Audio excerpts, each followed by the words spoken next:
இன்றைக்கி நம்ம என்ன பார்க்க போகிறோம்னா கத்திரிக்காய் தொக்கு தாங்க பார்க்க போகிறோம். வாங்க எப்படி செய்யுதுன்னு பார்ப்போம். ஃபஸ்ட்டு கடாயை வச்சுட்டு அதில் சீரகம் 1 ஸ்பூனு, வெந்தயம் 1 ஸ்பூனு, மிளகு 1 ஸ்பூனு லைட்டாக ரோஸ்ட் பண்ணி எடுத்துக்கோங்க. இதை நம்ம மிக்ஸி ஜாரில் போட்டு ஒரு கைப்பிடி அளவு வேர்க்கடலையை போட்டு நல்லா ஃபைன் பேஸ்ட்டாக அரைச்சி பவுடரை எடுத்து வச்சுக்கோங்க. வாங்க இப்போ தாளிக்க ஆரம்பிச்சிடலாம். கடாயில் எண்ணெயை ஊற்றி வெந்தயம், கடுகு, கருவேப்பிலையை போட்டுக்கோங்க. நல்லா பொரிஞ்சு வந்ததும் பூண்டு ஒரு 4-5 பல் பூண்டு சேர்த்துக்கோங்க. மீடியம் சைஸ் வெங்காயம் 1 கட் பண்ணி வச்சு நீல வாக்கில் கட் பண்ணி வச்சு வதக்கிக்கோங்க.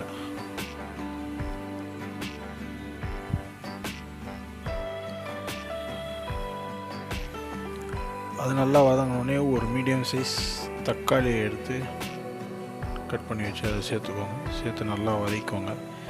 தக்காளி நல்லா வதங்கினோடனே கத்திரிக்காவை இந்த மாதிரி நீட்டாக கட் பண்ணி வச்சுக்கோங்க. நல்லா கோடு போட்டு எண்ணெயிலே கொஞ்சம் நேரம் வதக்குங்க. நல்லா வதங்கினதுக்கப்புறம் 1 ஸ்பூன் மஞ்சள்தூள், 1 ஸ்பூன் குழம்பு மிளகாத்தூள் போட்டு தண்ணியை ஊற்றி நல்லா கத்திரிக்காவை வேக வச்சுருங்க. மூடி போட்டு ஒரு 5 நிமிஷம்.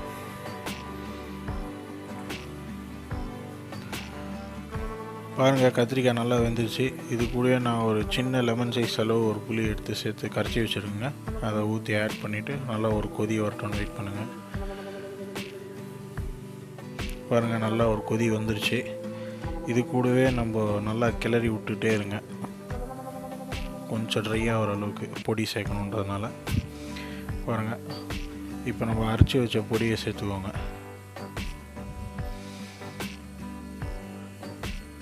பொடியை சேர்த்துட்டு கொத்தமல்லியை போட்டு நல்லா ஒரு பெரட்டு விட்டிங்கன்னா அவ்வளோதாங்க, கத்திரிக்காய் தொக்கு ரெடிங்க.